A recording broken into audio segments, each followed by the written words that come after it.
ಓಂ ನಮೋ ಗುರುಭ್ಯೋ ನಮಃ. ಗುರು ಶ್ರೀ ರಾಘವೇಂದ್ರ ಸ್ವಾಮಿ ನಮಃ. ಸಮಸ್ತ ಕನ್ನಡ ನಾಡಿನ ಜನತೆಗೆ ನಾನು ನಿಮ್ಮ ಪಂಡಿತ್ ಸಾಯಿ ಸ್ವರೂಪ್ ದೀಕ್ಷಿತ್ ಮಾಡುತ್ತಿರುವ ನಮಸ್ಕಾರಗಳು. ಇವತ್ತಿನ ಈ ಒಂದು ವಿಡಿಯೋದಲ್ಲಿ 2026ರ ಕುಂಭ ರಾಶಿಯಲ್ಲಿ ಇರುವಂಥ ಮಾರ್ಚ್ ತಿಂಗಳ ಮಾಸ ಭವಿಷ್ಯ ಏನು ಅಂತ ನಾವು ನೋಡೋಣ ಬನ್ನಿ. ಯಾರೆಲ್ಲ ಈ ಒಂದು ವಿಡಿಯೋ ನೋಡ್ತಾ ಇದ್ದೀರಾ ಕೊನೆವರೆಗೂ ವಿಡಿಯೋ ನೋಡಿ ಹಾಗೂ ಹೆಚ್ಚಿನ ವಿಡಿಯೋಗಳಿಗಾಗಿ ನಮ್ಮ ಒಂದು ಯೂಟ್ಯೂಬ್ ಚಾನಲ್ನ ಲೈಕ್ ಮಾಡಿ, ಶೇರ್ ಮಾಡಿ ಹಾಗೂ ಸಬ್ಸ್ಕ್ರೈಬ್ ಮಾಡಿ. ಮೊದಲನೇದಾಗಿ ಆರ್ಥಿಕ ಮತ್ತು ವ್ಯಾವಹಾರಿಕ ವಿಚಾರದ ಬಗ್ಗೆ ನೋಡೋದಾಯಿತು ಅಂತ ಹೇಳಿದ್ರೆ, ಆರ್ಥಿಕವಾಗಿ ಮಾರ್ಚ್ ತಿಂಗಳು ನಿಮಗೆ ಮಿಶ್ರ ಫಲಿತಾಂಶಗಳು ಸಿಗುವಂಥದ್ದು. ಶನಿಯ ಪ್ರಭಾವ ಧನಲಾಭದಲ್ಲಿ ಇರೋದ್ರಿಂದ ಸ್ವಲ್ಪ ಪ್ರಭಾವ ಬೀರುವಂಥದ್ದು. ಆದರೆ ಗುರುವಿನ ಶುಭ ದೃಷ್ಟಿ ಇದೆ, ನಿಮ್ಮ ಆದಾಯ ಎಲ್ಲೂ ಸಹ ನಿಲ್ಲುವುದಿಲ್ಲ.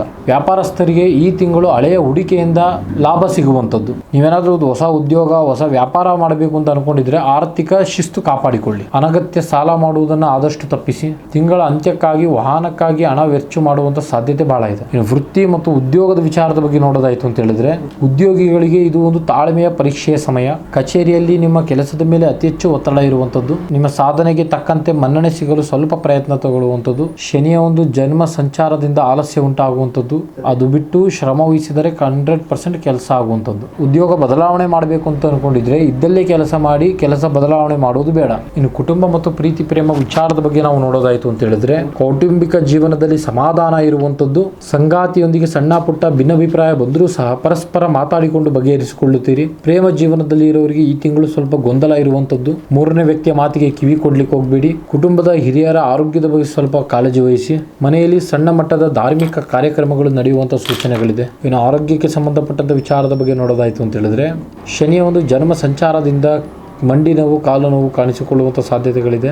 ನಿಮ್ಮ ಯಾವುದೇ ಒಂದು ಕೆಲಸದ ಒತ್ತಡವನ್ನು ಮನೆಗೆ ತರಲಿಕ್ಕೆ ಹೋಗಬೇಡಿ. ನಿದ್ರಾಹೀನತೆ ಸಮಸ್ಯೆ ಎದುರಾಗದಂತೆ ನೋಡಿಕೊಳ್ಳಿ. ಈ ಒಂದು ರಾಶಿಯವರ ಒಂದು ಅದೃಷ್ಟ ಸಂಖ್ಯೆ ಮತ್ತು ಪರಿಹಾರ ಮಾರ್ಗ ನೋಡೋದಾಯಿತು ಅಂತ ಹೇಳಿದ್ರೆ, ಅದೃಷ್ಟವಾದಂಥ ಸಂಖ್ಯೆ 8, 2, 11. ಈ ಒಂದು ರಾಶಿಯವರಿಗೆ ಒಂದು ಪರಿಹಾರ ಮಾರ್ಗ, ಪ್ರತಿ ಶನಿವಾರದಂದು ಶನೇಶ್ವರ ದೇವಸ್ಥಾನಕ್ಕೆ ಭೇಟಿ ನೀಡಿ ಹಳ್ಳೆಣ್ಣೆ ದೀಪವನ್ನು ಹಚ್ಚಿ. ಇದಾಗಿತ್ತು 2026ರ ಕುಂಭ ರಾಶಿಯವರ ಮಾರ್ಚ್ ತಿಂಗಳ ಮಾಸ ಭವಿಷ್ಯ. ಇನ್ನು ನಿಮ್ಮ ಜೀವನದಲ್ಲಿ ಯಾವುದೇ ಸಮಸ್ಯೆ ಇದ್ದರೂ, ಗಂಡ ಹೆಂಡತಿ ಸಮಸ್ಯೆ, ಹಣಕಾಸಿನಲ್ಲಿ ತೊಂದರೆ, ಪ್ರೀತಿ ಪ್ರೇಮದಲ್ಲಿ ತೊಂದರೆ, ಮಾನಸಿಕ ಒತ್ತಡ, ಹೆಲ್ತ್ ಇಶ್ಯೂಸ್, ಇನ್ನು ಮುಂತಾದ ಯಾವುದೇ ಸಮಸ್ಯೆ ಇದ್ದರೂ ನೇರವಾಗಿ ಬಂದು ನಮ್ಮ ಮನೆಯ ವಿಳಾಸಕ್ಕೆ ಭೇಟಿ ನೀಡಿ ಸಾಧ್ಯವಾದಲ್ಲಿ ದೂರದ ಊರಿನವರಿಗೆ ವಿಡಿಯೋ ಕಾಲ್ ಮುಖಾಂತರ ಪರಿಹಾರ ತಿಳಿಸಿಕೊಡಲಾಗುವಂಥದ್ದು. ಧನ್ಯವಾದಗಳು.